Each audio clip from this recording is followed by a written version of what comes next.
Le changement. Voilà un mot qui peut nous faire peur quand il nous est imposé, quand il vient de l'extérieur. Peut-être que certains ressentent ça en ce moment, pendant ce confinement, que ces changements extérieurs, ces décisions qui ne viennent pas de nous, vous bouleversent vos habitudes, bouleversent vos sources d'énergie peut-être.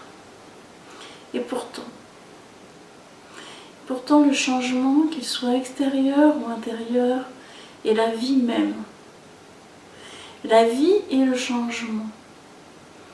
C'est ce que je vous raconte pour ceux qui ont lu le livre La souffrance porte d'entrée, spiritualité. Vous aurez une consonance avec le début du livre. Le changement, c'est le mouvement permanent de l'énergie de vie.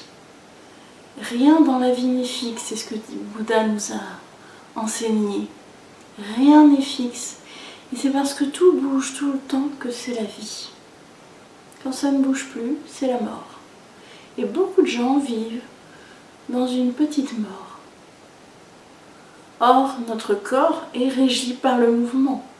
Si notre corps est en vie, c'est parce que le yin et le yang sont ensemble, dans un tout inséparable et toujours en mouvement. L'un se transforme en l'autre, l'autre se transforme en l'un, comme l'été devient l'hiver, l'hiver devient l'été, la chaleur devient le froid devient la chaleur. Et l'on sait bien que quand on n'a pas un hiver froid, l'été n'est pas facile non plus. On a besoin de ces deux pôles, on a besoin de changer en permanence.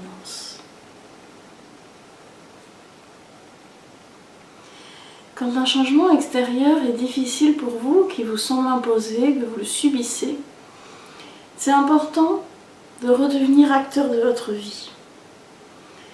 Qu'est-ce que vous pouvez faire vous-même pour accompagner ce changement, cette nouvelle loi extérieure qui vous est imposée? Quel changement interne vous pouvez lui associer pour retrouver votre harmonie?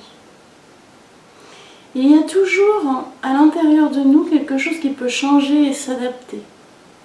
La semaine prochaine, je parlerai dans une vidéo du foie en médecine chinoise et de sa faculté à s'adapter. C'est l'organe de l'adaptation. En tout cas, dans votre corps, dans votre esprit, vous avez la faculté de vous adapter. Pendant cette période de confinement, demandez-vous ce qui en vous peut être réinventé.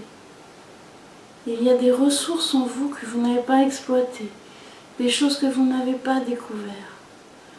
Profitez de tout changement extérieur pour induire un changement à l'intérieur de vous. Quand l'extérieur est difficile, pensez toujours à revenir à l'intérieur pour ne pas subir le changement, mais le créer. La vie est un changement perpétuel. Ne l'oubliez jamais. C'est vraiment une clé du bonheur, une clé de la paix intérieure. Si vous luttez contre le changement, vous êtes en résistance, vous êtes en lutte, vous êtes en guerre.